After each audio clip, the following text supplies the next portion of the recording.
your hands palm up and just let the energy wash over you and through you.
Should not have just done that. I've just made myself dizzy. Oh, welcome everybody. Hi Dave Hill. How are you doing? Hi Quasi. God, it's so hot. It is so hot.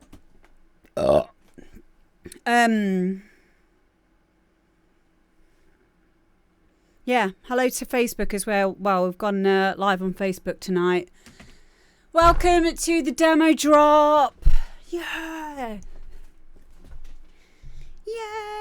Yay!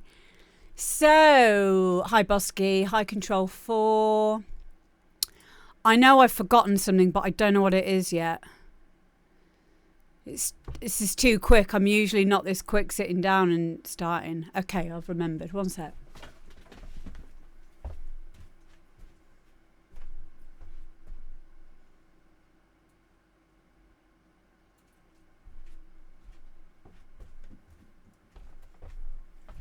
There we go. Just getting my alerts window up. So, yeah, welcome in everyone. This is the demo drop. Please give it a share. For those of you that might be new, we do this show every single week on a Tuesday as a way to get your work heard. If you are a up and coming or even a established artist, any genre at all, get your music in. amberdpromo@gmail.com. Headed demo drop. WAVs MP3 SoundCloud link. No expirable links. Don't be sending me a WeTransfer link because it will have expired before I've had chance to look at it. Label your files. You might know that it's system failure version 54. This one, not this one. Final. But if I don't know what name it is, I'm going to forget as soon as I download it. I'm not going to be able to match it up to you. So always make sure you label your files correctly as well. See, this is a bit of a buffer between like going out in the real world and sending it to record labels. I'd rather you make the mistakes here. That's it, right? Write all that down. Yeah, not Boski get down 290. Yeah, exactly. Because the other thing is, if I start playing your track on the WikiWire streams, and we've got now playing, the now playing thing will bring up all of the metadata, unless you hide some of it. But it will bring up everything in that file name. So final master V73. Yes. Hi, Nikki. So Nikki says, how are you getting on with your backlog? You mean... oh, that one. I thought you were on about toilet selfies. Yeah, we've still got a backlog. It's around about 3 to 4 weeks. However, if you remind me on a Tuesday before 4 p.m, has to be on the day, then I will remember to bump it up and put it on today's show. So, Boski. Oh, shit, Boski. You sent me a message, didn't you? Hang on. You should have been bumped today. You remembered, didn't you? I remembered. Do you know what it was? You know when you wake up first thing? And look, there it is. First message there. Sorry for doxing you. Mucker, I've not read it yet. I'm going to reply now. Bump. Yes. There we go. Okay, so I will sort that out for you while we listen to the first track. So let me get my... Come on.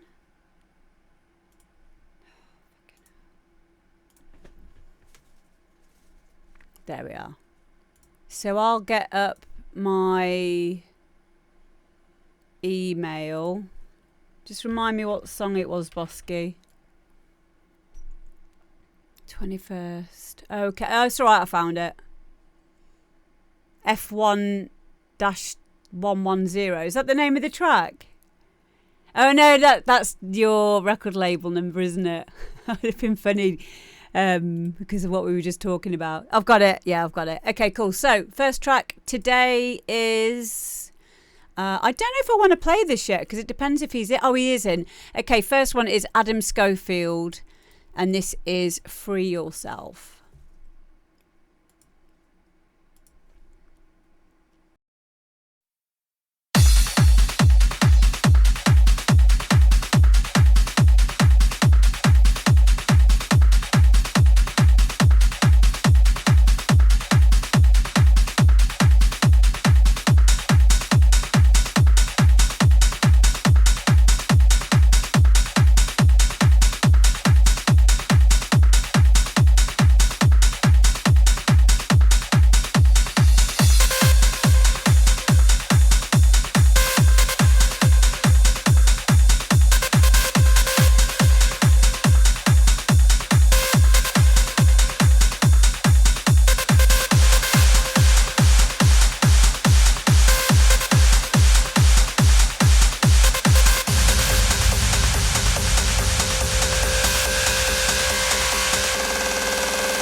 my goodness, Adam.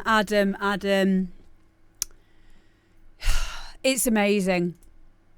That's not even the right word. Sonically, it sounds so perfect to me for what I want from a European hard trance tune. If I didn't know that you'd sent it in, I closed my eyes while I was listening to it, and it sounds like something of that era. Again, mirroring a few people's comments about the Scott Project influences in there, the tech trance lead sound that you've got in there, the layers and the textures. I mean, this shit doesn't just come together. You can tell you spent a lot of time on this. Thank you, Ganbari Music. Ganbari Music says, I'm signing up for a fake Amazon free trial to give you another sub. Yeah. Brilliant. It's... Oh, okay. So RJ Van Zetten says, it reminds me of Henson Cold versus Ron van der Buchen. Yes. Wow. I know that Boski was showing a lot of interest in signing it. And I think Boski's... Obviously, I have my own labels, but I can see how interested Boski is, and I would definitely think that you should maybe consider Boski's label. I know that you do stuff with HTE as well, which is run by Nick Coles, my agent, who's also amazing.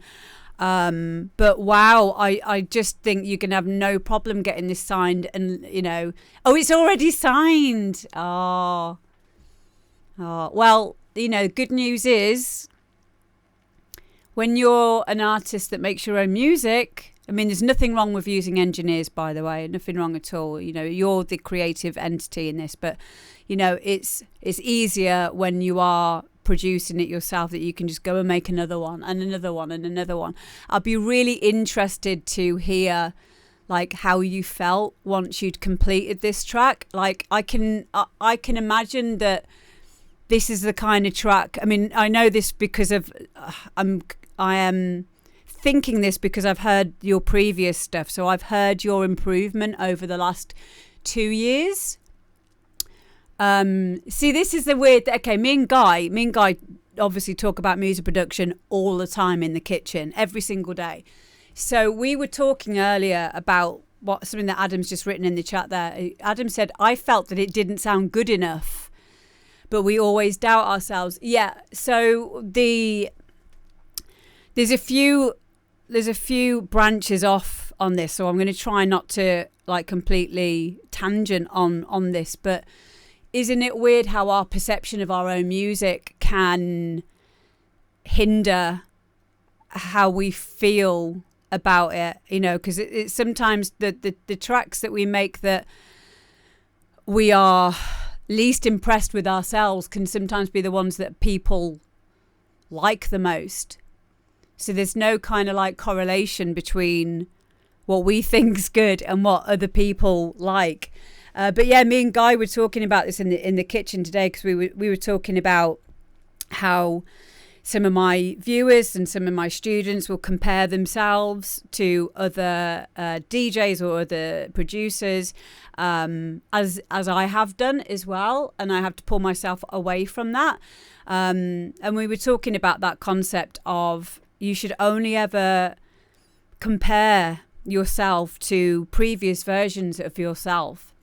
So I would be really interested to know how you felt after you had completed this track, knowing what I know from your other tracks that you've made. Oh, Control 4 says, good talk at the dinner table. Yeah, that's all we talk about. We don't watch TV in this house. We haven't watched TV for I don't know, over 12, 13 years. It's just constant music or tutorials or Asmongold in the background or Kit Boga. or Ren, or it's just music based, or it's like just games based, or whatever it is, or Jackbox, yeah. But it's mainly the talking that we do, as we do on this show, is more like the philosophy of music production. Yeah, TV is trash. I sometimes catch it, you know, like if you pop round someone's house, which doesn't happen much because I don't go out very often. You know, when you go around someone's house, if you don't watch TV, like, fuck, EastEnders is still going. And I saw recently that Roy Cropper in Coronation Street, he's still alive. He's still in it. But they're all doing the same shit. You know? It's weird. It's weird because I used to be one of those people that was completely addicted to watching soap operas. Completely addicted to it. But yeah, it's weird when you're out of that and then you go around someone's house and they've got like the news on. Or like you see adverts and stuff and it's like, what? It's like a whole other world. It's like I'm on holiday. And I'm watching like foreign TV. Yeah, so don't do that. Instead, just get YouTube on in the background. Learn shit. My latest thing that I'm learning, by the way, is I want to get into Unreal Engine and start using that. But sometimes I just think if that's like an ADHD thing, because it will then take me away from doing more music, and I'm like, oh shit, because I've only got so many hours in the day. So do I really need another thing? And then I'm doing my masters in music production from September, fingers crossed. But yeah, it's anyway. Back to Adam's track. What I'm trying to say, without going on too much of a tangent, is wow, please send in another one. Keep them coming. Yeah, honestly, Adam, it really was Scott Project-esque. Like, if I didn't know that, like I said before, if I didn't know that you'd sent it in, I would have felt like this was a track from that era. Even down to the...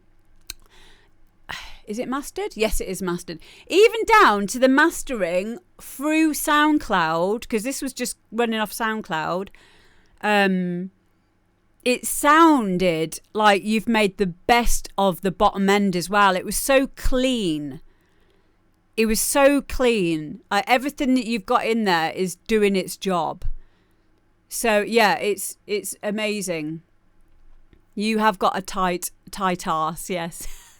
Isn't that a new plugin? Tight arse. I'm sure it is. Was it that guy? Yeah. What's his name? Streaky, that's it, yeah. What a great name for a plugin.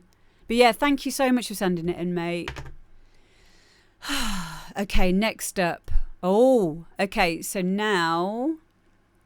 I'm going to give it a go then, Adam. If you say that you've used that on this track, this is what I love about the show, by the way. There is no gatekeeping. There is only one way that we're all going to level up before we are dead, and that is by helping each other and by sharing shit that helps us in the studio. It's like gone are the days where people need to be concerned that they're gonna lose something that they can do by sharing it with others.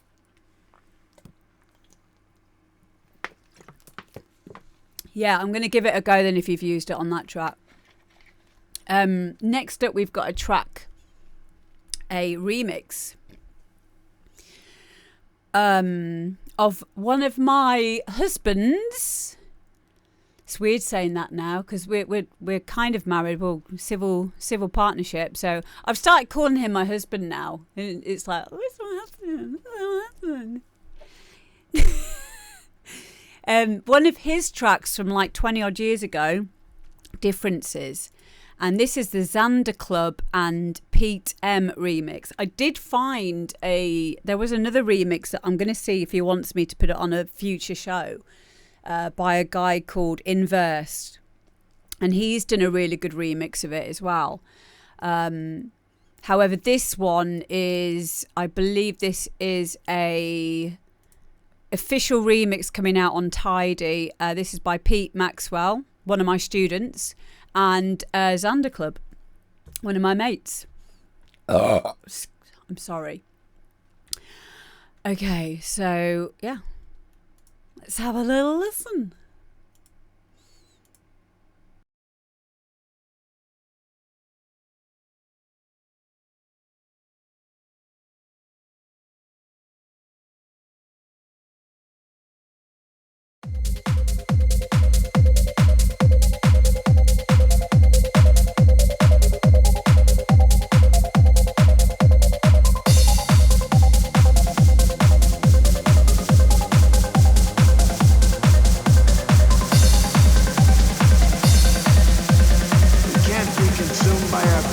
Differences anymore.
Aircraft from here will join others from around the world. And you will be launching the largest aerial battle in the history of mankind. Mankind, that word should have new meaning for all of us today. We can't be consumed by our petty differences anymore.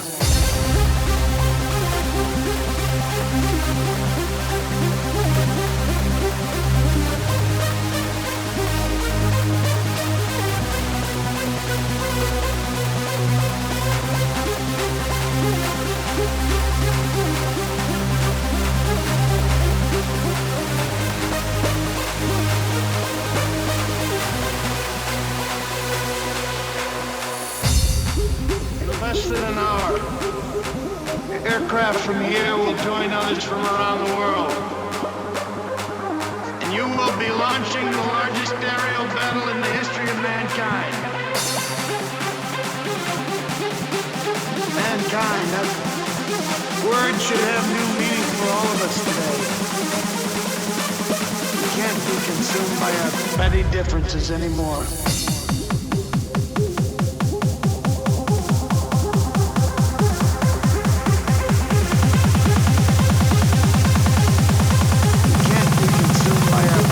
Differences anymore.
any differences anymore.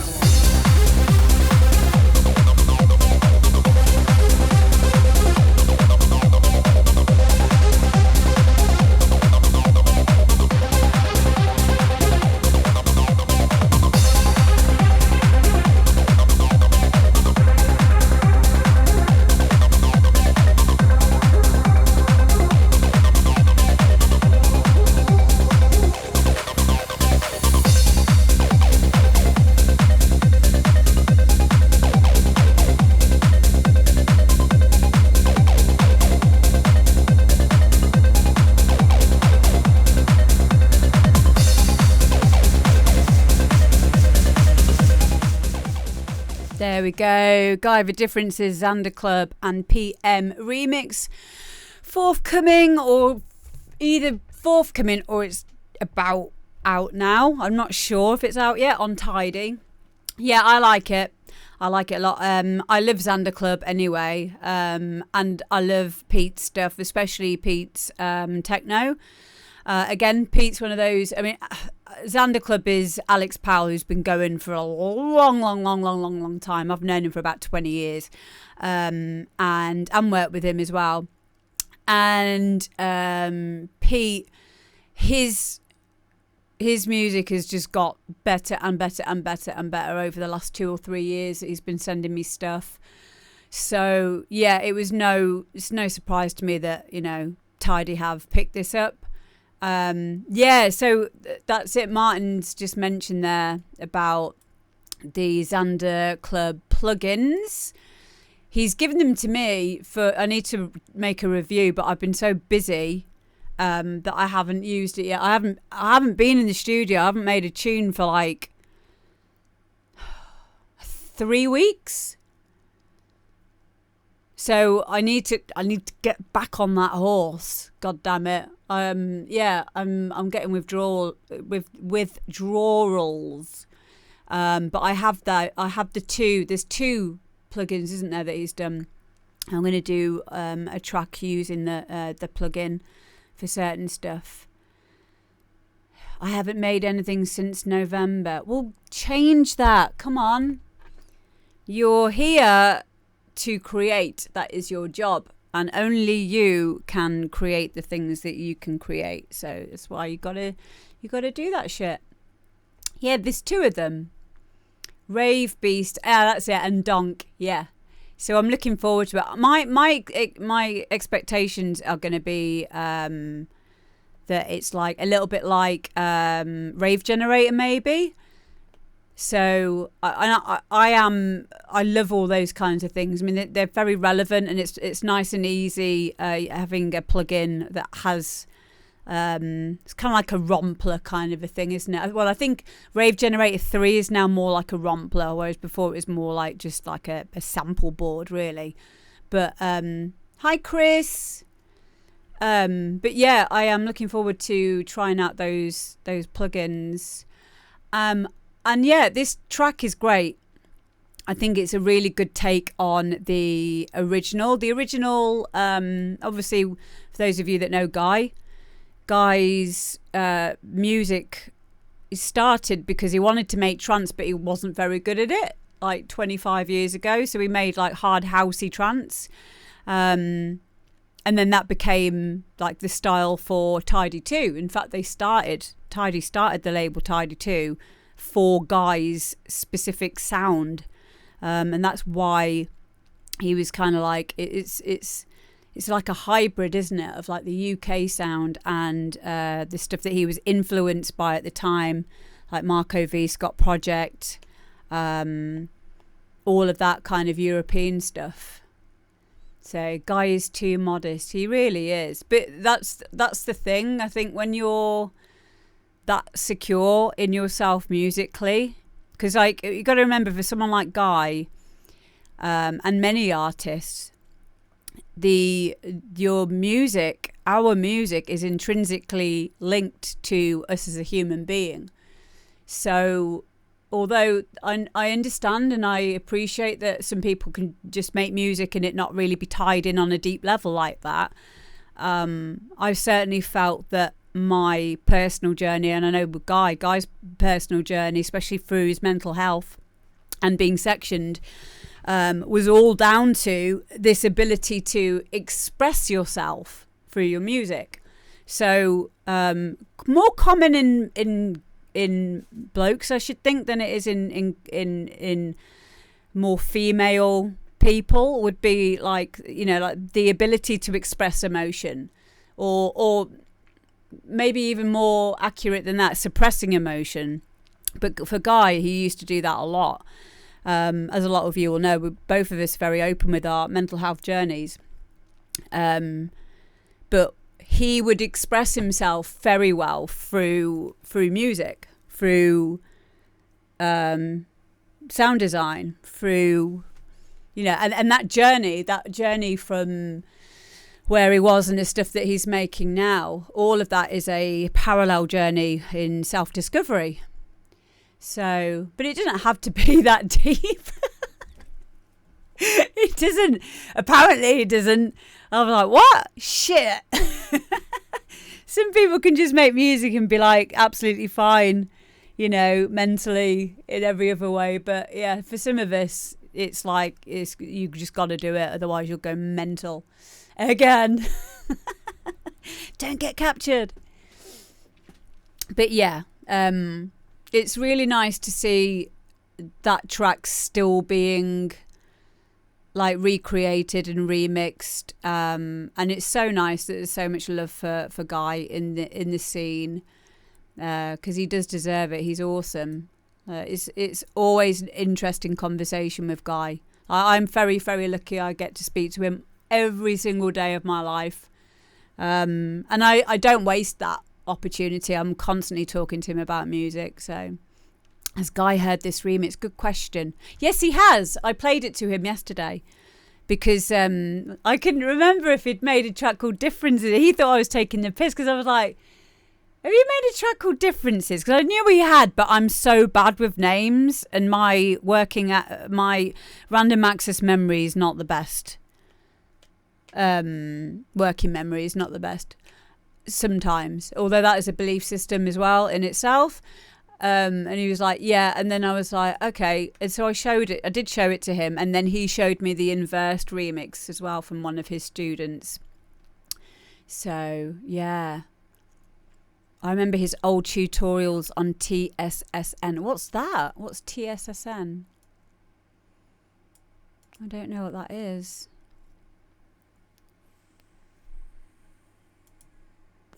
Is that like a message board? The Serious Sounds Network. I need to ask him about this. I don't think I've ever heard him talk about that. I remember him saying about the Banging Tunes forums. Yeah, yeah, like it makes sense what you're saying, because I think this is where he met like Alf, Technical. Yeah, same sort of time. Yeah. So yeah, those were the days, weren't they? I miss forums. Yeah, and also Dark by Design, yeah. Yeah, Pierre, Pinard. Yeah, well, it just goes to show, and, you know, this is, again, a testament to that. So thank you, Zander Club and Pete.M, for this awesome remix. Forthcoming, if not already out on Tidy. So make sure you get yourselves a copy. Timmy, hi Timmy. Timmy says, I never knew that Guy was part of the Riot Brothers yet. Yeah, I've been buying up all of Guy's old releases on vinyl because he doesn't own them. So I've been like scouting Discogs and everything, and I bought the very first Riot Brothers release, which was on a Spanish label, and it was a track called Hoover Maneuver, and it's awesome. I love it. But I found it cost me quite a bit of money. But like, he's not bothered about it, but I'm like, no, you need like an archive of your old stuff. So yeah, I've been slowly like getting his collection, his collection, but like I play them. But yeah, it's a wicked tune, Hoover Maneuver. But yeah, thank you for sending that in, Pete. Next up we've got Boski, lads. And this is called Maja, not Maja like it looks like. It's called Maja. So here we go.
So there we go. That is Boski and Tekneak and Maja. So one thing that I noted that I had to do very quickly when we started listening to this, because this is a pre-master, so it was I couldn't get it any louder than it was. It was probably like maybe 1 or 2 dB lower than the last track that we've played. The reason why I'm bringing this up is because we listen to stuff in reference to things that we've just heard a lot of the time.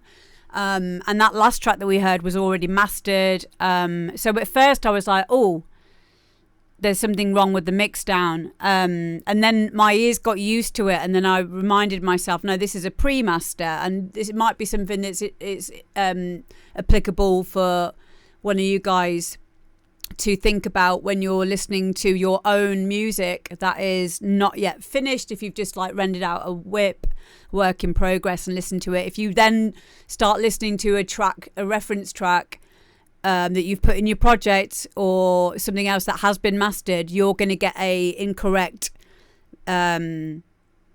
comparison. Yeah, so if you can do some kind of auto gain when you're doing that, then that can be helpful.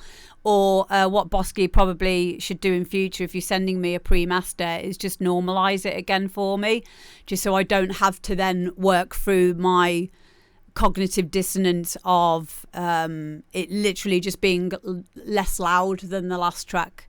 Yeah, and then just for the process of just us being able to listen to it, because I literally couldn't bring it up any higher this end. But it wasn't like it was a massive issue.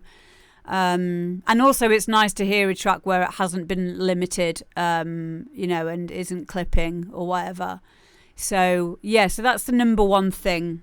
And as soon as I got out of that, one thing I would say, I think the effects are still a little bit loud for everything else. Your swooshes and stuff, I do think that they need to be brought down by quite a considerable amount. Now I'm going to talk about the technical things that I think are standing out for me. Obviously this is probably again now one of my favorite tracks that you've made, by the way, just to like prefix what I'm about to say, because there'd be no point me even talking about it if it wasn't like if I didn't think it was worth it. No, that's not right. I still would, because I think someone will learn something from it. I think that there is okay, so the first thing that stuck out to me was when that vocal came in. I hadn't heard it previous to when it had come in, so it was kind of like a shock. Now what I think would be good to do, you do not have to do this, you can completely disregard anything that I say, that goes for everyone, but I think it would have sounded more cohesive if I had some kind of introduction to that vocal a bit earlier on. So you could do something like a blur effect, and use that as like a texture, so we get some kind of like information of that vocal in it a little bit earlier on. Or even that the little the kind of reversed delay bits that you've got in there that come in, you could use that as kind of like an early mantra, or just anything that can introduce the ear to this vocal appearing in its entirety in the breakdown, just so we're primed for it. And I think that would make it just be a lot more cohesive and together. And then the last thing that stuck out to me was your second breakdown. It didn't have anything, it needed something else. So I thought maybe reintroduce that vocal in there, or maybe have another counter melody or something in there. But it felt like it had lost energy at that point in that second breakdown. So maybe, revisit the arrangement a little bit, a tiny bit. But the ideas are so solid. I absolutely love the vocal, and just the effects, just, I would say, in my opinion, need to be brought down a couple of dB. That's it. But I really, really like it. I love that vocal. I love it. And I really liked the sounds that you were using as well. And I like the counter melody in there. It was very, you might not know him, but he's called Max Cooper. He's like I don't want to call it melodic techno because everyone's like slating that term of phrase, but I've been using melodic techno as a genre type for fucking 10 years. But it was very much like that kind of a style, like very... It wasn't easy. I couldn't like guess where you were going with that progression, basically. Hi, Ross. Yeah, I just really liked it. Yeah, that's Tekneak singing. What? So this is not a sample from Splice? Oh my god, who are you? That's amazing. That's so cool. That is really cool. Fair play. Yeah, I really, really liked it. I like it even more now I know that he sang it as well. That's awesome. Hi, Vader Monkey. How you doing? Yeah, that makes it even more personalised. So that's really cool. Thank you for sending it in, Boski. So next up we have got Caustic, and this is XBooty. So I'll prefix this as well. Oh no, I won't because I've not written any notes on it. But yeah, it's called XBooty.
awesome. Caustic and XBooty. Make sure you go and follow him, please, on SoundCloud. Yeah, I love this.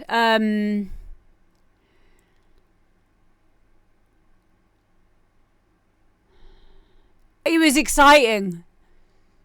Like, I always know when a track's good. Like, and when I'm saying good, I am not talking about my producer head of the technical stuff. Like, there can be stuff that I like and it could be terribly produced in terms of, like, anything. It could be, not like, it can be distorted beyond, you know, all comprehension, but stuff does not need to be, like, so clean and so, like clever.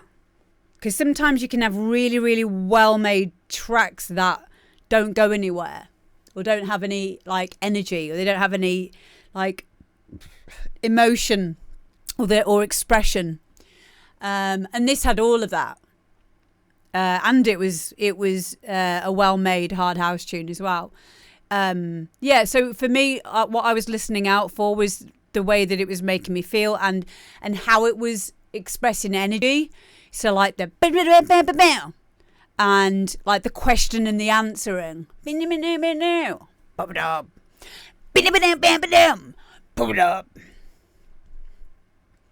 know, which I always imagine as being like my two little ducks having an argument, like, what the fuck are you doing? Shut the fuck up. Why are you fucking doing me like that? Go fucking way, bitch. You know, like that. That's how it sounds to me in my head. So the whole question and answer thing is always a good idea. So, like, we can learn a lot from listening to tunes in those kind of a way, because it means we don't have to copy it. Like, we're just listening out for the elements in it that are making us feel something and then emulating that and recreating that in our own music. The other thing that I liked there was the, call and response. If you want to call it something sensible, fine. Question and answer, call and response, whatever you want to call it. Yeah, you're right. But yeah, in my mind, that's how it is recreated to me. So like, I'll see pictures of like what is happening with the expression of the music, and for me, it's like, and that's kind of like how I would then go into the studio in my own sessions, my own projects, and recreate stuff like that. I think that helps really to have like a little story in your mind when you're making like music in general. Keeps you kind of like focused. But yeah, it's a really great track. It was very exciting to me, and I know when it's a good track and when it gives me my musical Tourette's. Yeah. So yeah, thank you very much for sending that in, Caustic. Oh, you're here! Hi! Can we get a shout out, please, for Caustic in the chat on Twitch? Yeah, I loved it, mate. It's everything that I want from a hard house tune. Everything that I want from a hard house tune. So yeah. Hi, Kelly. Hi, Tommy. Hello to anyone I'm not said hello to yet as well. Yeah, keep them coming, mate. Okay. Next one. I'm going to try not to cry about this next tune because I know the story behind it. But it's we had one of these last week as well. You know, when someone has made a track to help them through some kind of loss or trauma. And this one is another example of that. So this is by some guy called Pete, and this track is called Soxy.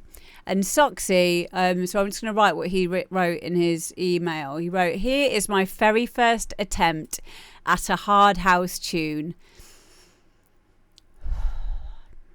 I wrote it in memory of my late pet dog, Mr. Sox.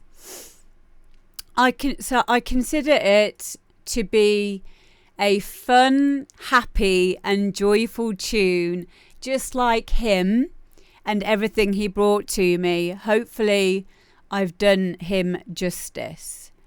The other thing is, well, I need to show you a picture of Mr. Sox because he's so sweet.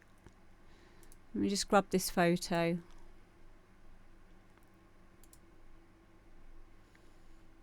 I'll do a quick screen share because it'll be easier for me. So this is Mr. Sox. There he is. Look at his little face! Can you see that? There's Mr. Sox. He's so lovely, so cute. Yeah, it is okay to cry. It really is. No, you're completely right.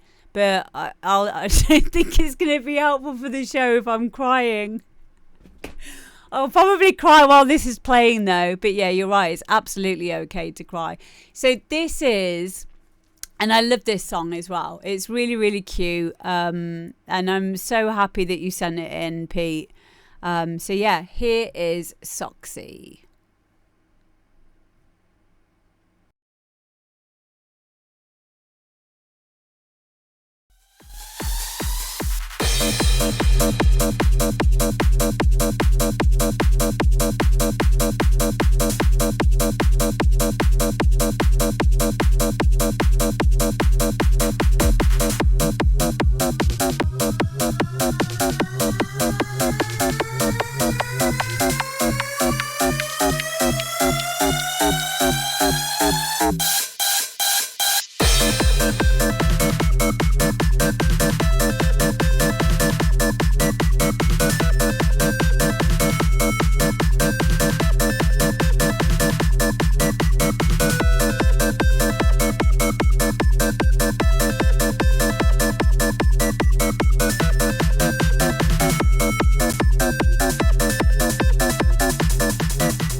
Mr. Soxy! Oh, mate. Everyone say hello to Pete. He's in the chat over on Twitch. It kind of does have a waggy tail. Yes, it does. It does. And massive shout out as well to Martin Easton, who has offered some studio time to Pete as well, which is so cool. I think you guys are amazing. You really are. You're so supportive to one another. So thank you. And thank you for sending this in, Pete. I loved it. Like it encapsulates everything I can imagine Soxy as being. Lots of fun, a big ball of energy, just like the track, and you know what a way to remember him by. So yeah, thank you so much for sending it in. I loved it. Next up, we have got ANATOLY, and this is SYNTHWAVE.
we go. That is ANATOLY, and that is SYNTHWAVE. So it says it's SYNTHWAVE WIP, work in progress. I don't know if that's a work in progress. It sounds like it's finished to me. I really liked it. I found it really different. I like the switch up as well, from the style that it was and the tempo that it was to begin with, and then it had this switch up, which is really nice. Probably a pain in the ass with my DJ head on, but sometimes it's nice to have tracks like that. So you go from like one style of music into another. I call them bridge tracks. So that would be, for me, that would be like a bridge track. I liked the psytrance feel to that. I know it says synthwave, but for me it was a really nice blend of synthwave and more psytrance elements to it. Mrs. Poggy, hello by the way. A track that makes you stop and gather your thoughts, very grounding. Yeah, a couple of you have said that. That's interesting that you use the word grounding. And it does give that effect because, it's very solid sounding as a track. I can imagine it sounding really, really good in a club as well. And yeah, I just really liked it. Very, very different. And I like different. If we listen to the same stuff as well, we just end up becoming kind of, not very inventive. But the moment that you start, not even just listening to different music to what you possibly create yourself, but reading fictional stuff. I never read fiction, right? I never ever read fiction. I always read factual books or listen to factual audio books on stuff that I either want to learn or I'm just interested in. So universe, history, self-development, that kind of stuff. And I very rarely stop and just listen to something that's a story. And I found that since I've been like just reading a proper book, an actual book, instead of just audiobooks all the time, although I do think audiobooks are easier for me to digest. Sitting there with a book and it being a fictional book, that was actually something that helped me get out of a lot of writer's blocks in the studio as well. So I think that it's good to listen to music that we wouldn't necessarily think to listen to, and it's good to digest other kinds of art that we wouldn't normally expose ourselves to, in order to kind of reset where we are in our own musical projects. Yeah. So even though like I don't read a lot of actual books, and this fictional book that I read was called Where the Crawdads Live. It was about like 1950s America. And this woman who lived by the sea, and she came from like nothing, and then like she got really good at like biology and stuff. I can't really explain to you what it's more like a situational thing. It was a really good book, really good. But I was sad when it ended because I really got invested in the characters. But what it did for me was it made me think about my music in less of a logical way. Much less of a logical way. Like we need to get out of our heads sometimes and go back into our feelings and express ourselves like we're telling a story, like we're telling something that's happened, instead of just being like really technical minded and our kick and bass relationships spot on, which is important, but it's not the end of that story. So yeah, thank you for sending this in. I have to listen to Star Wars audiobooks every night to get to sleep, says Martin. Brilliant. Brilliant. And the other thing I find very helpful is playing games. So if you ever need an excuse to play video games, just tell everyone in your household, sorry, but I have to play games, otherwise I can't make music. Ha ha! But you need to do the washing up.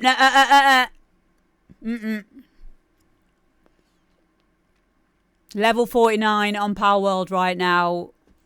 Yeah, you go and tell the wife, tell her Amber D said, I have got to play God of War because it's going to help me in the studio later when I won't see you then either.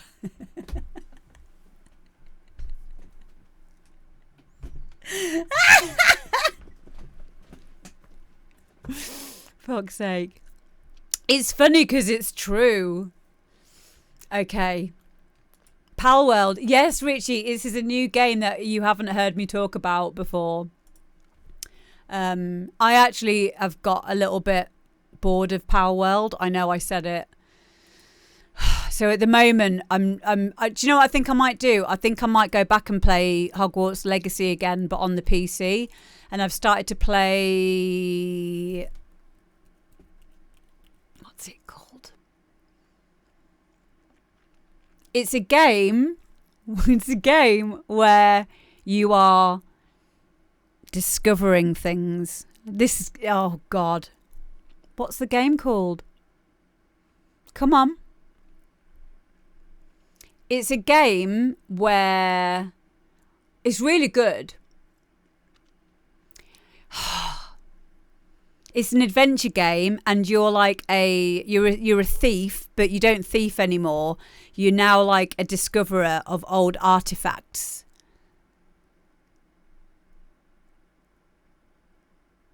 And you're like it does narrow it down a bit. It's a bit like Tomb Raider, but it's not. Oh my God. No, it's not Tomb Raider. Ancient Burglary. No, it's not that either. It's like an explore. No, not explorer. Oh, come on, Amber. There's a few of them. There's quite a few of them. I'm playing number 4. Let me just ring Guy.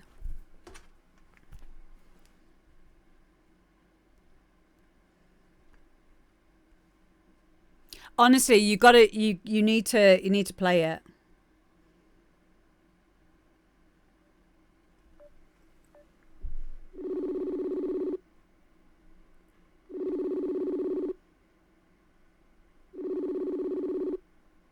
Hello? Hi, I'm just doing my stream at the moment, and we're just talking about, like how it's difficult for me to remember, like, or get interested in computer games.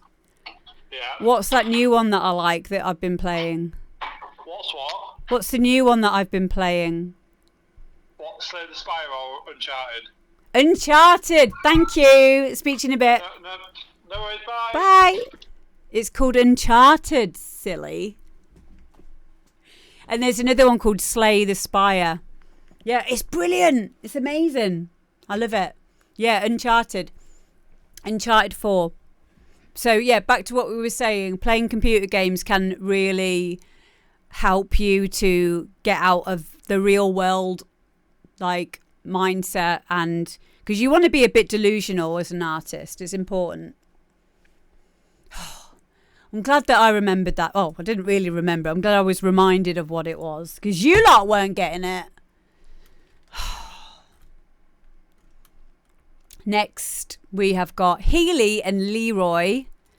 This is an absolute tune. I love this one. I know my clues were rubbish. I'm sorry. Stay delusional, folks. Okay, here we go. This is Healy and Leroy. Beat goes off.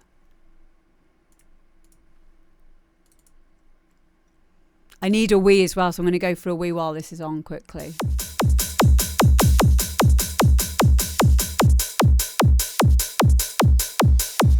Bang to the bang to the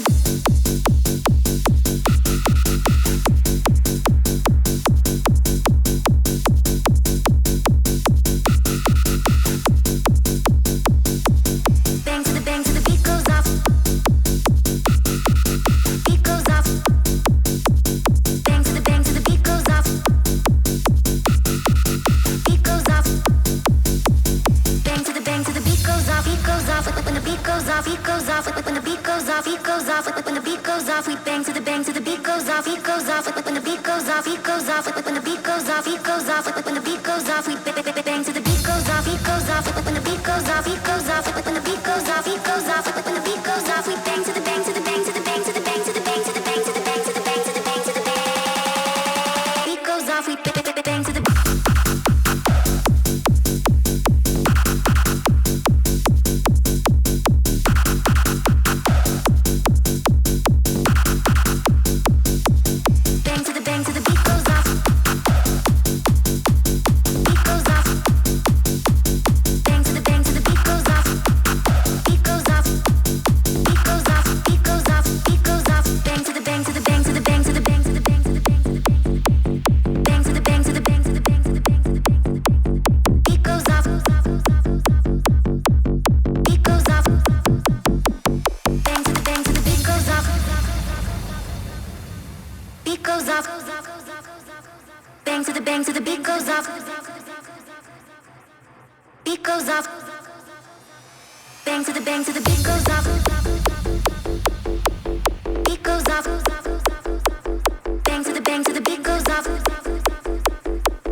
There we go, Healy and Leroy, beat goes off. What a tune. What an absolute tune. I love it. Love it. I love offbeat, bassy stuff anyway. So, yeah. It's a yes from me. Such a cool tune. I am going to put the SoundCloud link for Healy as well in the chat. I'll be seeing Healy play at Creamfields in a few weeks' time as well. She's going to be there. But yeah, she's absolutely killing it at the moment. And I love this tune. So I'm going to be playing this a lot as well. So thank you for sending it in. Next, we have got PSYCHOUT, Out of Zone. And I have a prefix to this track which I think you lot will enjoy. So this is Hi Lord, welcome in. So this is the story behind the track. So PSYCHOUT says, the track that tells the story of a young lady who would rather her friends not call her as she's busy getting into a mess on the local dance floor. As the track progresses, she gets more smashed and enters a deep K-hole on the dance floor. But fear not, as there's a happy ending as she returns to normality and dances the night away. What a cool description for your music. I love this because I can now get into the mindset of, okay, I'm there. I can see it. I can picture it. I'm envisaging it in my mind. Okay, are you ready? This is PSYCHOUT and Out of Zone.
There we go. Psych Out and Out of Zone. I love it. Maybe the only thing that I'd say on a technical level is that really cool squelchy lead is a little bit high, like volume wise, and that's it. But I really like it. I really like it. Really, really cool. And I love the backstory to it as well. It's so cool. But yeah, I'd probably sign that to one of my labels as well. If it's not already signed, Psych Out, I'll have to send you a message. But yeah, I really like it. I love that vocal. I love the rides. I love the drive of it. And like a couple of you were saying, it does sound like something that you'd hear at a boiler room, in a boiler room DJ set. Definitely. So yeah, thank you for sending it in. Oh, I've got a crick in my neck. Ow! Oh. Oh. Next is... Hi, Tony. Welcome in. Next is HDLM.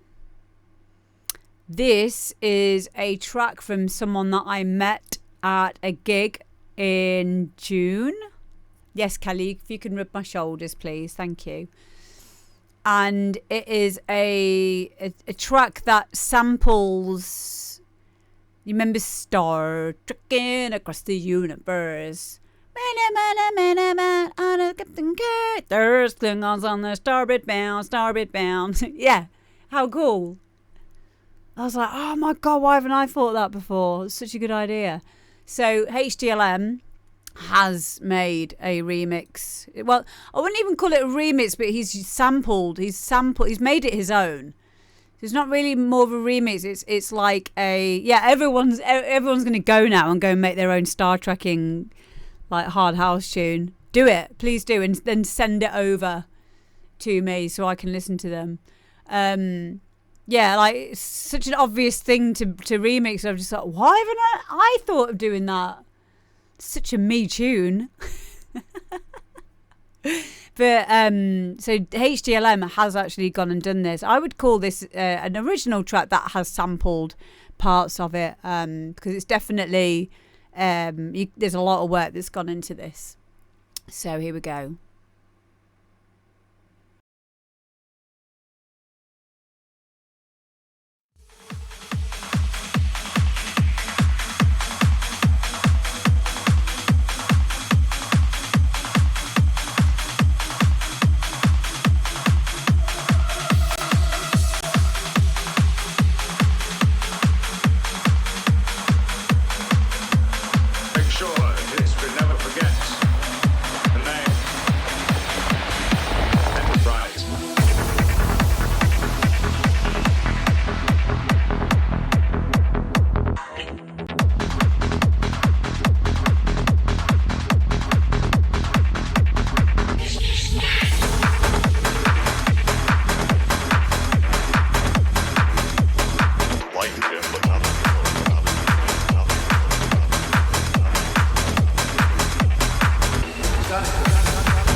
There we go. Enterprise by HDLM.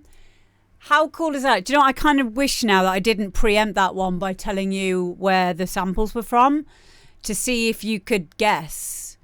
Because it wasn't obvious, was it? It wasn't obvious where those samples were from. I don't think I would know where they were from unless I was told. Because it was done in quite a subtle way. Not in the way that I would do it, where I would go into the craziness of the original. And the silliness of it. So it was really nice to see how, you can take something which was initially quite a silly song and make something that was quite very, very different.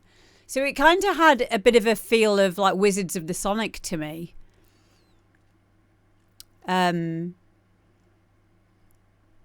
Not like in terms of like the progression or anything, because it is a very different progression, but in terms of the feel that it was giving. So yeah, it just had that kind of that feel to it, like Wizard of the Sonic, which is a really good thing. Very story-like and very different. So back to the technical stuff to do with the track. There is, I picked up on this as well, and I think Martin did as well. There seems to be some phasing issues at parts in the track, so maybe going and checking it in mono might be a good idea. Sometimes if you use too much widening tools, widening plugins, it can and I think quite a lot of panning has been used in that, so maybe kind of rein that in a little bit. Or it could just be that there was a lower quality MP3 that's been uploaded to SoundCloud. So I don't know what or Mbps or megabytes per second the MP3 is. If it is an MP3, I guess it would be if it's uploaded to SoundCloud. You do lose some quality. It's not lossless, is it? But yeah, there's definitely something there on the mixing and mastering aspect of it, but it's not taking away from the bones of the track and the ideas and the amazingness of the way that you've utilized that track within the tune. So yeah, I love it. Whether we knew the Vox or not, it'll be an awesome Easter egg. Yeah, exactly. Hi, Sebastian. You are so welcome, mate. It's good to see you here. Thank you to everyone that's come over from Facebook to Twitch, because you do get a lot of a better experience on Twitch. Sometimes on Facebook it can speed up and slow down and it's a bit weird. And everyone's over here anyway, so just come on over to Twitch. You'll love it. So yeah, thank you very much for sending that in. Love it. Such a good idea. And now I expect to have lots of Star Trekking things sent to me. Next is, okay, so this is a really cool one as well. So many cool ideas for music. So this is by Sample Simon. Simon has sent in this track, and it's sampling gospel choirs. We actually spoke about this last week. I even said I'd love to go to like a gospel church because I love the energy of it all. It is such a good name, isn't it? Sample Simon. It's awesome. But you know, if it wasn't for the religious connotations, which is just my personal opinion, but I love whenever I've watched gospel singers, like I really love the expression and the warmth, and it really, really does grab you. So you know, this is something that Sample Simon has also mentioned in his email. Yeah, the energy is it's amazing. It really is amazing. It'd just be nice if there was like a non-religious version of that I could enjoy. Not that it puts me off in the slightest. It wouldn't put me off.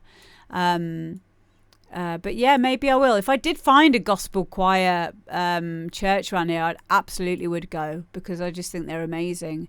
So and so does Sample Simon. So he has made this track called The Gospel of House, where he's incorporated his love of gospel choirs with his other love, which he's found, which is for house music. So yeah, here we go.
about the music is that when you find yourself alone and in despair, and it seems like your friends just don't care, one thing I can truly say, and if you turn to the music, everything is gonna be alright.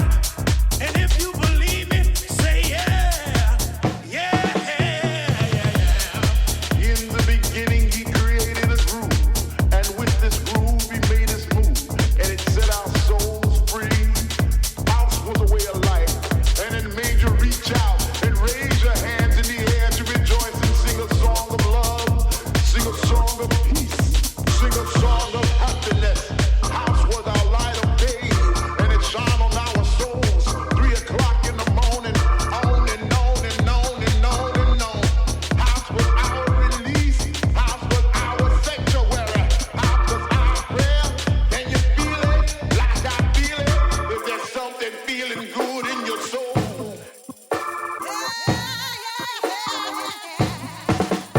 Come on and clap those hands, come on. This is our time to shout. This is our time for joy. This is our time for peace and harmony. Right here, right now, right here and right now. This the part right here. Why did everybody on their feet stand to your feet and receive the blessing of the music? Woo! Yeah, yeah, yeah, yeah, yeah, yeah, yeah. Come on and clap those hands. Come on. Yeah. Come on. If you feel this thing.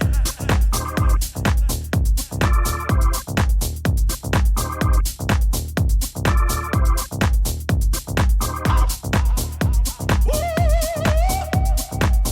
Come on if you believe. Yeah, yeah, yeah, yeah, yeah, yeah, yeah, yeah, yeah. In the beginning there was truth, and in that truth there lived a sound, and it picked you up off the ground, and the beating of the drum, the bottom of the bass, the pop and the snare made you throw your hands in the air. Can you feel it like I feel it? Is there something feeling good in your soul? In the beginning there was joy, and the joy spread out through all the land. The music was our teacher, the DJ was our preacher. Tell me if I reach out. Come on if you believe. Yeah, yeah, yeah, yeah, yeah, yeah, yeah, yeah, yeah. We having church up in here. Oh yeah.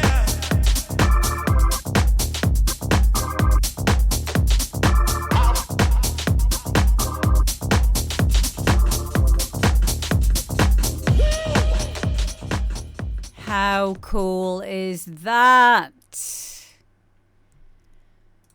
Yeah, I love it. I love it. I think that the only thing I'm going to say, which is a technical thing, is, you know, when the kicks come in, I think there needs to be some kind of intro into that. So even as simple as just having a long reversed cymbal crash into that first kick So that for me would just tie it in a little bit more, because we're kind of like in the breakdown, if you will, where we've just got the preacher and then we've got the organ sounds, and then we're like bang straight into that first kick drum.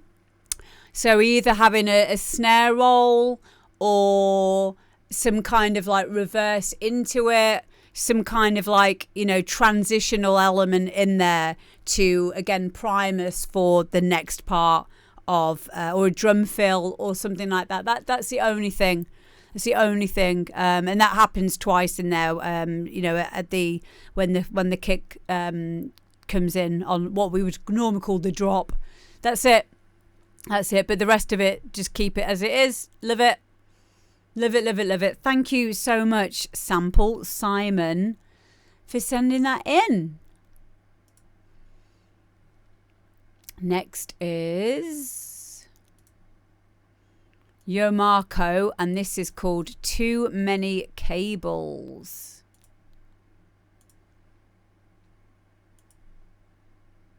So he said as well on this one that he's created this track around 12 bar patterns instead of like the usual 16-32.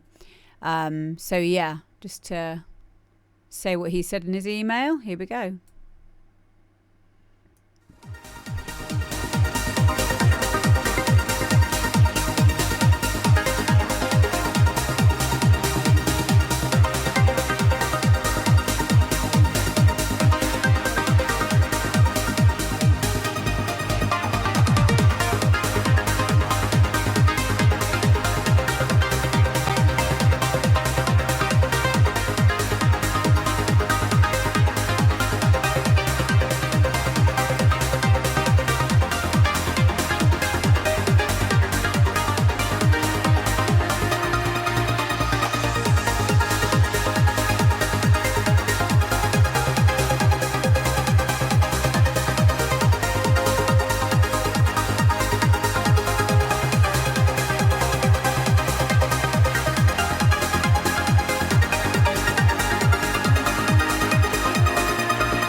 There we go. Too Many Cables by Jomarkho. I really, really like this track. He even put in the email, he's like, oh, well, I've made it around a 12-bar pattern instead of the usual 16. Would that bother you as a DJ? And I don't really think that you need to worry about that, because it depends what you're making it for. If you want DJs to play it, then probably the intro and the outro stick to 8, 16, 32 bars for the intros and outros. But, you know, in terms of expression and what 12 bars can do, and the way that you were using it in this track, I understand why that was a stylistic intention. So I liked it. I liked that about it. It made it less predictable, but also still keeping musical sensibility. So yeah, I liked it. It didn't feel unnatural at all. So yeah, but yeah, it depends what you're making it for at the end of the day. But I would always say just make the music for yourself. But if you want DJs to play it or a label to pick it up, make sure you can make a DJ friendly version, extended mix, whatever you want to call it. So that we can play your songs as well. But yeah, loved it. Thank you for sending it in, mate. All the elements in there, I think someone else said the piano sounded like they were played in as well, which is really, it's good to have a bit of humanization in your music. And yeah, it's all of the sounds, very stylistic to that kind of Ibiza trance feel. Yeah, it sent me off into a bit of a meditation kind of a place as well, which is always a good sign when music can take you off somewhere. And it didn't need a vocal in order to do that, which is notable. So yeah, thank you for sending it in. Next up we have got Rookie, and this is Omnia Tria.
That was me then.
Okay, there we go. So that's Rookie and Omnia Tria. So as you guys know, a lot of the tracks that we play on this show are tracks that people need help with.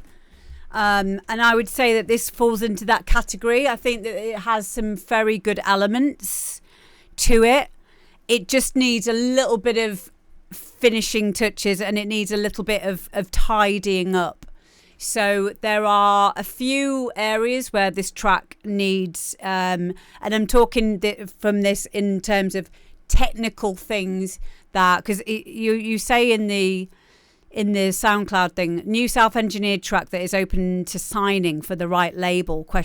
Message me. So knowing first of all, and this is important for what I'm about to say, because if you weren't bothered about getting it signed and you were just making it for the love of making it, I would go, that's really cool. It's a really cool track. But because you want to get this signed to a label, I'm going to say the things that are going to stop this from getting signed and what you can do to make this signable. So what have I written down here? So your bass note, the root note of this track, doesn't move from the root note. Oh no, okay, so you've got one that's moving there at the beginning.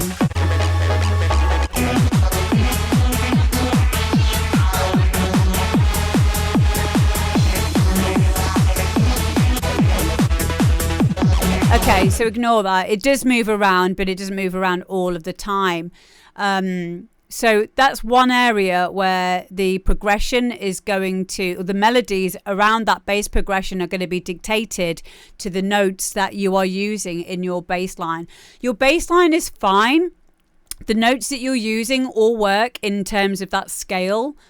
So you don't need to do anything with that bass line. This is an important thing to know, because if you start changing everything, you're going to lose where you are within the whole track. So let's start this from the notion that we're going to keep the bass line progression as it is. The other thing that I don't think you want to be changing or getting rid of is that vocal. So we now know that we want to keep the vocal and the bass line in this track. So with that in mind, it simplifies things a bit. So as long as that vocal is always in key with that bass line, those two things are fine. And they do all the way through that. There are some parts of that vocal where I think she might be singing a different line, maybe like a middle eight or something, and that might cause some conflictions. But to simplify things, we'll look at the other sounds that you've got in there. Your acid line's great. I think the acid line can stay where it is, and it can stay in there. You've got a chord stab at 255. Let's go to 255.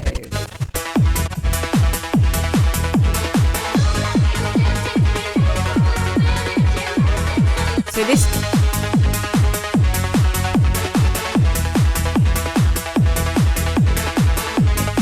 That chord stab that you've got in there is absolutely fine.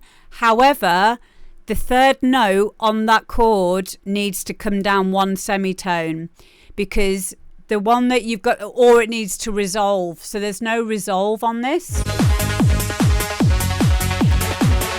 Because it is da da da da da da da da da da da da. There's no resolve on it, so it needs to come down a semitone on the third note of that chord. Yeah, it just hangs. So for simplicity, everything that you're doing needs to be tuned to the bass. That chord there is one of those things. If you're using samples for your riff, that riff sound, this is where you're going to come into these problems, because if you're using an audio sample, you have no control over changing the individual notes within that sample.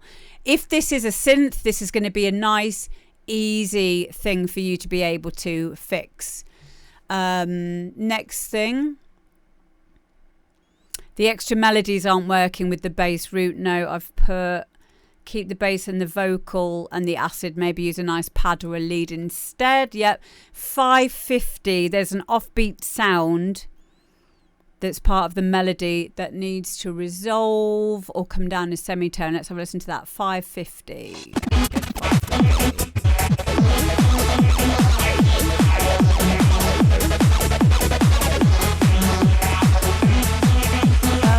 So if you can hear in the background, it's the offbeat. Ba, ba, ba, ba.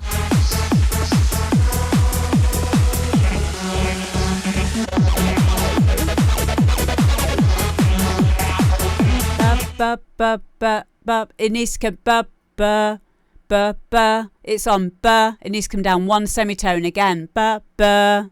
So that needs to come down one semitone. I had no idea you can get this technical. It's just music theory. But it's really important that you get these things right. Because the weird thing is, all of these elements will work as long as you are doing it harmonically. All of it will. It just needs, it's nearly there. But I think sometimes the issue can be that we write music with our eyes instead of actually listening. But it can take a while. It can take a while to hear these things. And then I think the arrangement is a little bit messy as well. So at 6:18, we're just coming past this breakdown here. And then the breakdown ends abruptly.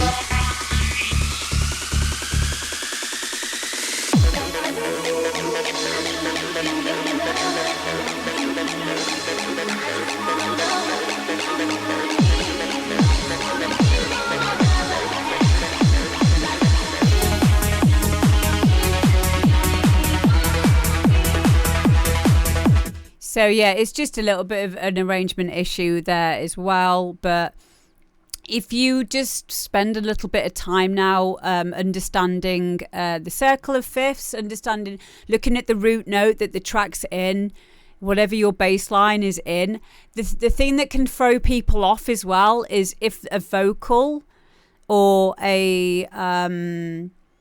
your lead starts on maybe a diminished chord, or the vocal is sung not on the root note but kind of lingers off onto one of those kind of diminished or an augmented or a seventh, it can confuse you. So yeah, this is just music theory now that needs to be just go back to the drawing board, and it won't even take a lot. Honestly, it will just be a little bit about just do a tiny bit of music theory and understand what the key of your track. I believe this is a major key as well, which probably is why you're having a problem, because some of your other elements are in a minor key.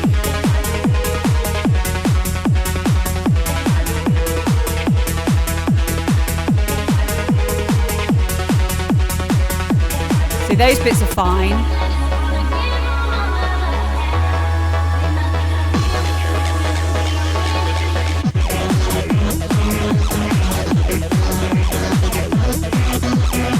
Yeah, it's just when you're adding the other stuff on there, it's just a bit too much. There's just a bit too much going on. Strip it back. Strip it back. Change that sound as well. That. Change that out for something else. Yeah, less is more, definitely. But yeah, just do a little bit of music theory and you'll be fine. So yeah, I hope that's been helpful. And next up we've got Decon, and this is High Volume.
Sorry, was that me not having the thing on? I'm so sorry.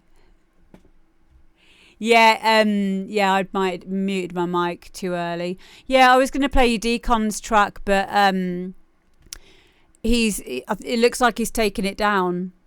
Hi, Katie. So yeah, that was the last track anyway. But yeah, for some reason he's taken it down. Maybe he got it signed or something. So I'm not sure. But yeah, but thank you guys. He's done a Martin. You know what happened? What happened? What happened? Is that you, Connor? Oh, that is Connor. Hi, mate. It got took down for copyright. Can you send it me right now, mate? Send it to me now. Send it to me as a thingamabob. As a WAV. Just send it to that email address here, and we'll play it for you. I don't want you missing out. So Decon is just send it to my email now and I'll play it. Yeah, this is Decon, is the young lad from Rave Kids. I think he's still 13. He might be 14 now. But yeah, he's lovely lad. Lovely lad. And he's now doing music production as well. And I'm so proud of what he's achieved so far with his music. It's such a good tune. So yeah. We'll just wait for him to send that over. Excuse me. But yeah, I think all of the tracks tonight have been really high quality and high Ujma, what's it? They've been, do you know, a better way of me saying this is they've just been nice to listen to. They've been fun, and I'm getting so inspired by the reasons why you all produce and what makes you tick with your music. Yeah, they have. It makes me learn about you lot as well when I hear, you know, the music, and I'll always have time for your art, always. Because it's much better to spend our time doing stuff like this than like arguing on Facebook. Although that can be fun as well. But it can be distracting from, you know, wholesome, more productive stuff like making your own music. But yeah, make sure you send that over, please, Decon. I'm just waiting for the email to come through. Fetches popcorn. Yeah, the one, my favourite tonight, I think, has been Soxy by some guy called Pete. I just loved that. I loved how fun it was. And, you know, like going back to what we were saying, if, you know, you've gone through something like that's traumatic or lost someone. No, you shut up. Honestly, I loved it. I just loved the whole, you know, and the fact that you got a picture of him there, so I can now picture him running around, being all Soxy. Oh, thank you, Connor. I've got your track now. So here we go. This is Decon, high volume. I'll get your SoundCloud up as well so everyone can follow you. Here we go. Oh, I just need to... I'll download it as well. I can't believe they've done that to you. They're wankers, aren't they, SoundCloud? Fuck you, SoundCloud. Okay, that's that done. Okay, here we go.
High volume.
Wow, Decon, I'm so fucking proud of you.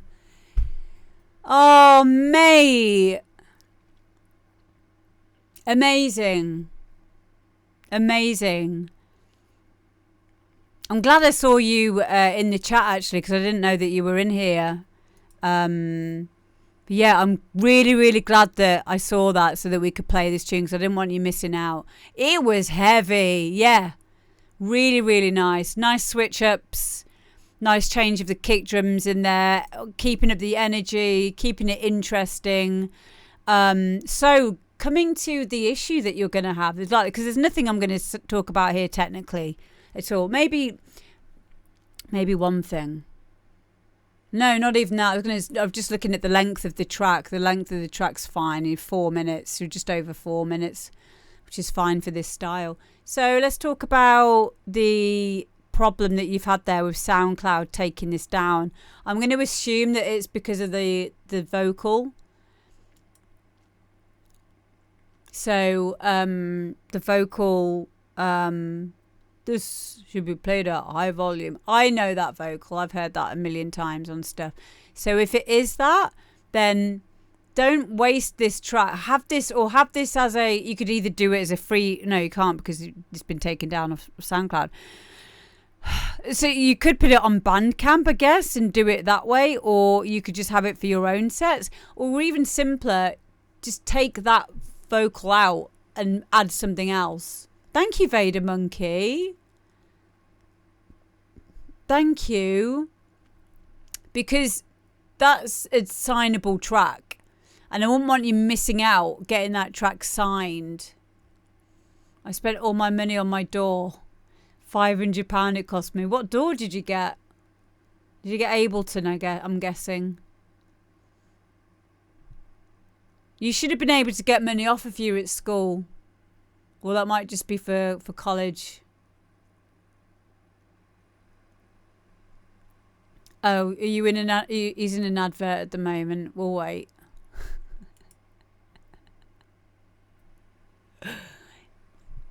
When are the adverts done? How long is it? Like 30 seconds? I'll write it in the chat.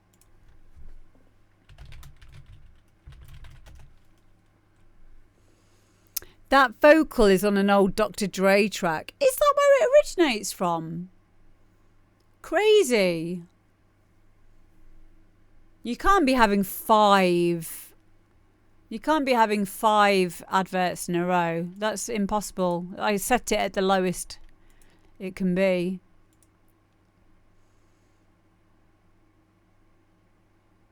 Yeah, SoundCloud algo is crap. I had my stuff taken down. I got an email from SoundCloud saying, hi, Martin Easton has posted music that may infringe on your copyright. Yeah, it is a bit broken.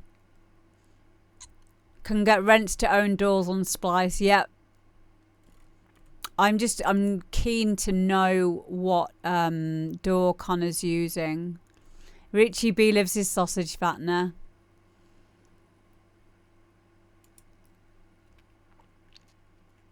It's a track off the Chronic album. Okay, so that's probably why that is coming up then on SoundCloud. Use Cubase. Wow. Okay.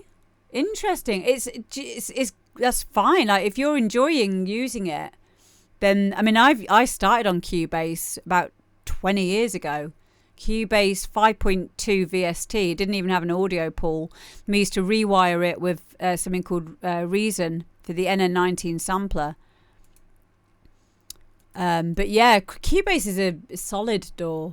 But it's strange to me that that's the one that you've chosen, but that's because usually younger generation are going for Ableton, maybe Pro Tools if they're Mac based. But you know, at the end of the day, absolutely does not matter at all. And I would just suggest trying a few, because you might like Ableton, you might like FL Studio, you might like Studio One, you might like Reaper, you might like Dance EJ. I love that one. Hi Sammy.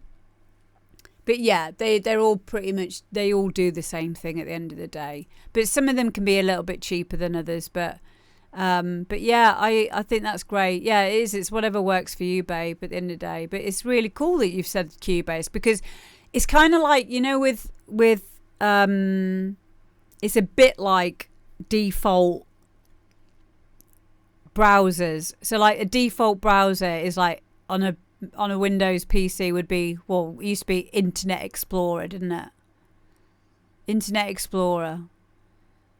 So you can tell something about someone if they've like decided to like not use Safari on, you know, Apple or Internet Explorer or whatever it is now, and they're using like a browser where you have to like intentionally go out and use it.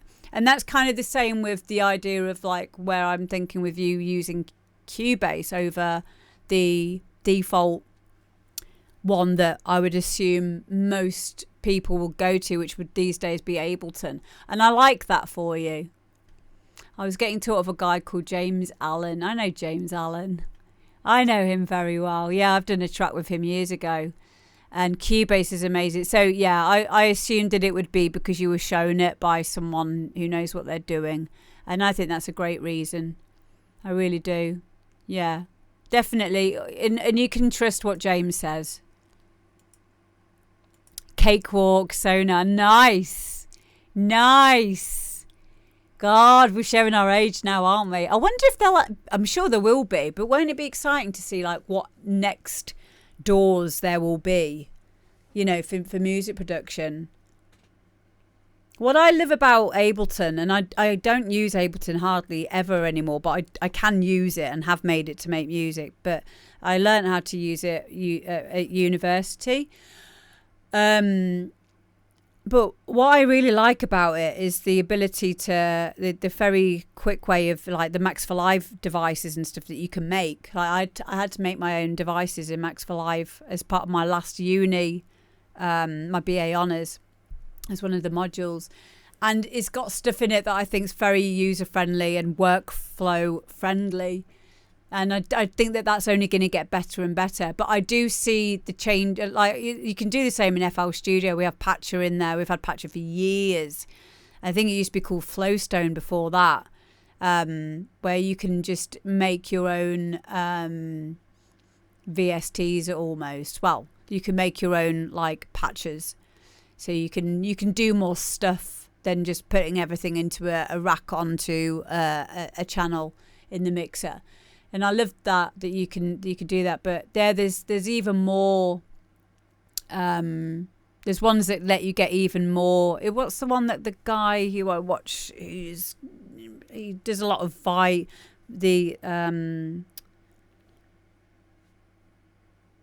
Oh, what's it called now? Come on, brain.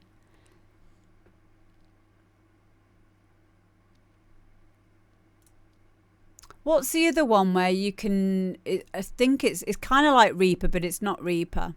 But it might be Reaper, where you can get even more involved in it. It used to be completely free, but now it is a bit paid. It doesn't matter anyway. It doesn't matter. But again, it's like, it depends what kind of a producer you are. And if you want stuff just to work and Bitwig, thank you. Yes, Bitwig. Yeah, Bitwig is like, I love watching people who are doing very specific tasks use Bitwig for certain stuff. And there is a specific guy who I watch on YouTube a lot, and I'm not going to remember his name either. trackers. Oh my God, yeah. But he would do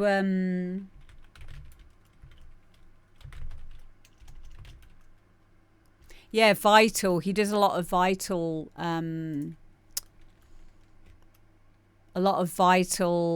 the plug the synth Dash Glitch, that's his name, Dash Glitch. So if you've ever watched Dash Glitch, you'll know what I'm on about there. He's so cool, but he's so like so deep into his sound design, but I love watching what he does just for like that's how far, like you could even go deeper than the stuff that he does. But I love watching people who are really, really involved in the sound design. He does a lot of psytrance and stuff. But yeah, he's really cool. But yeah, I think it's fine to use whatever plugins and whatever doors feel the most natural to you, because at the end of the day, that's what you want. You don't want to be thinking too much. You want to be able to use your muscle memory and, you know, be snappy with your decisions and not having to stop and start. You want to get to the point with your DAW that you know exactly where everything is and everything's so accessible. Your samples are in the right place. You've got your shortcuts on your keyboard. You've got your macros on your Max for Live or Patcher presets. Everything is to hand, so you can get whatever is up here down as quickly as possible. So one of the things that Guy started to do, which I'm going to now implement now, is using a Stream Deck. A Stream Deck, like I use a Stream Deck when I'm doing my live streams, when I'm DJing, and it's just a MIDI controller that you press a button and it'll if it's like an if that then this kind of thing. It'll open up a program, or you can set it to open up a favorite VST. So he's got it to open up Vital or open up Avenger. So instead of clicking, going to find, add new, synth, blah, blah, blah, he's just doing it straight away. And you can then get it to like attach itself to a mixer channel straight away. Just stuff like that. That after time, it becomes really, really, really important to have that to hand, so you can just get things done and not be spending ages just setting up the project or the template just to get started. So I use an MMO mouse to keybind shortcut. I need to know what MMO means.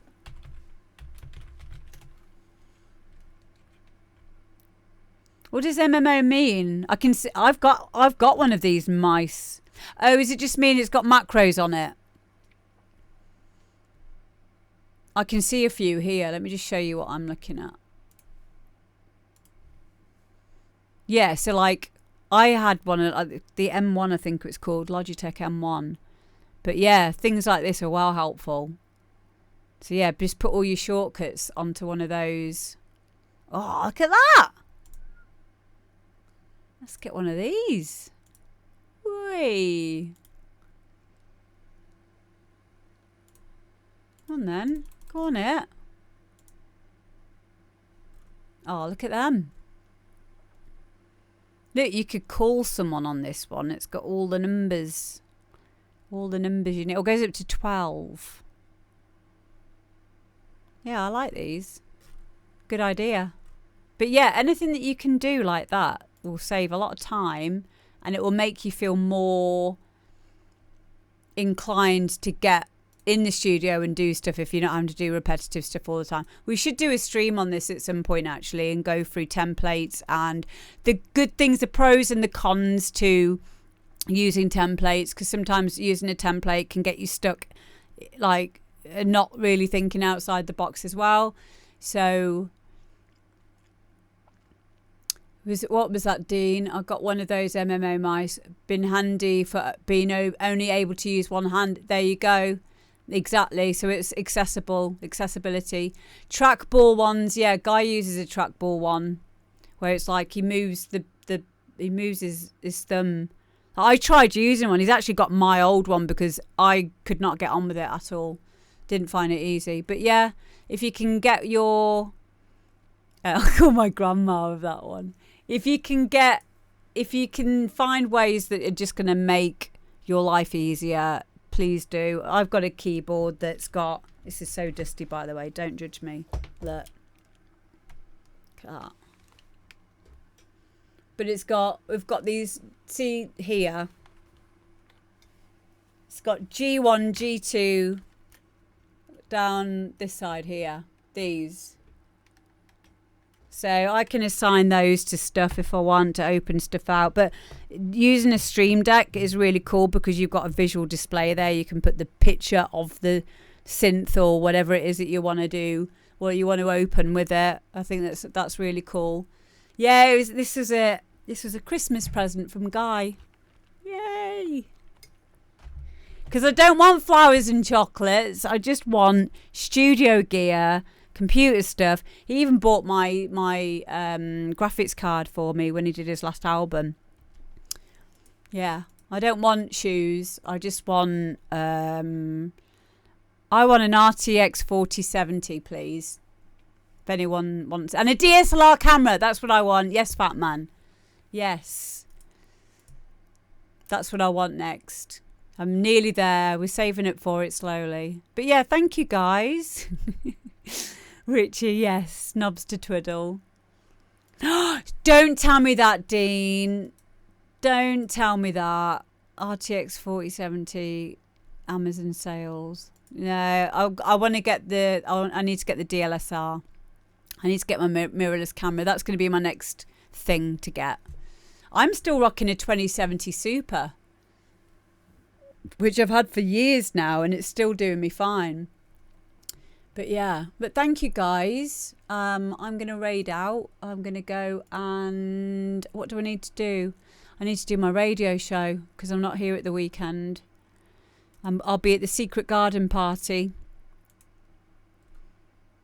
which will be fun. I'm going to send you all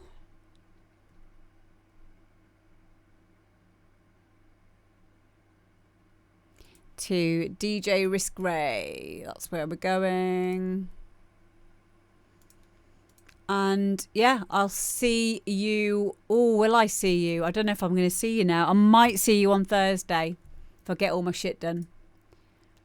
And if I can, I'll go live from Secret Garden Party when I'm there. So, yeah. Where is my...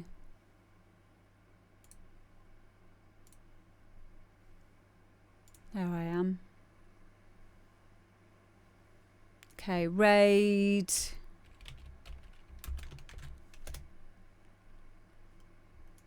Yeah, thank you guys.